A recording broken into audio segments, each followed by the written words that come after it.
Then when we look at, excuse me, this year's federal outlook, it'll be a lot of things that I did talk about, medical cannabis research. There are quite a few medical cannabis research bills out there.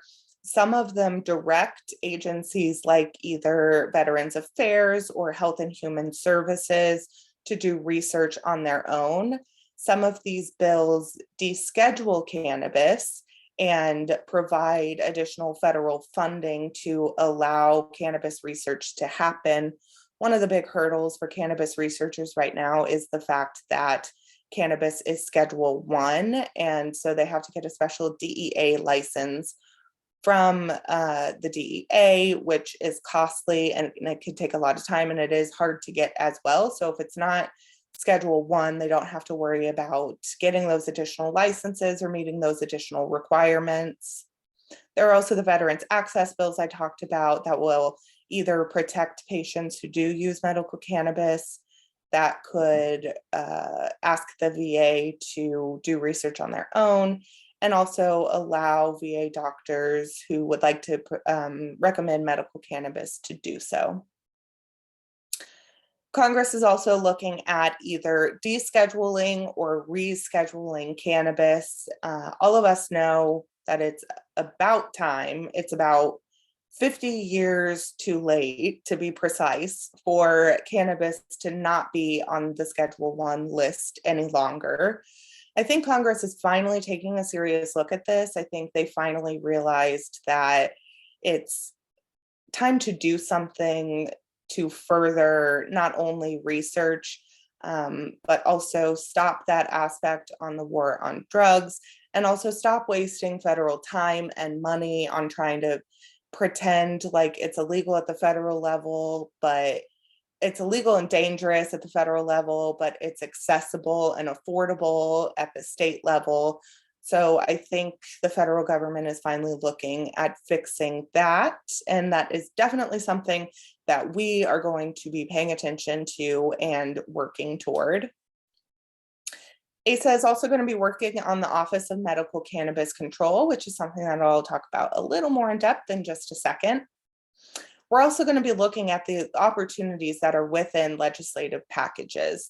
So I already talked about the medical cannabis, or not medical cannabis, just the cannabis package in general that Senate leadership is looking at. But we will also be looking for other strategies and other legislative packages where we could put in provisions that would help patients.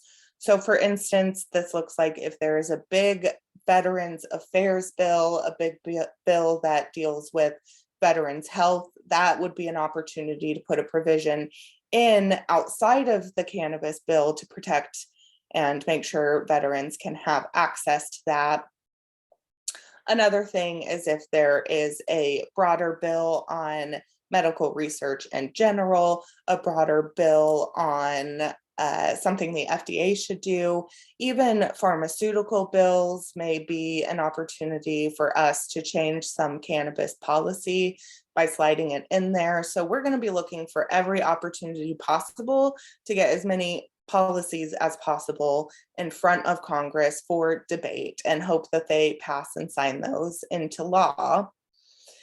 And then also on that note, one thing that is on if all the stars aligned and Abby gets her way in 2020, that we will have a special hearing just on medical cannabis in Congress. And this is important because it would give us and you guys an opportunity to actually tell your stories in front of Congress, for you to tell in your own words why Congress needs to act on medical cannabis, why it is so important to you and to your loved ones and to over 5 million Americans. And this will help us shine a light on the issues that we're talking about and the issues and priorities that we are trying to advance. And to my recollection, there hasn't been a medical cannabis hearing specifically on patient issues. And so this will be the first opportunity to really steer the conversation away from only recreational adult use. right now that's the big shiny thing for a lot of members in Congress. And so we really want to remind them and bring to the forefront of their mind that it's okay to work on recreational adult use. We support recreational adult use, but in that you cannot lose sight of the fact that patients need help, patients should be a priority, and that this is truly life or death for some individuals, and Congress should do everything in their power to make sure that individuals have access to any treatment that they need, including medical cannabis.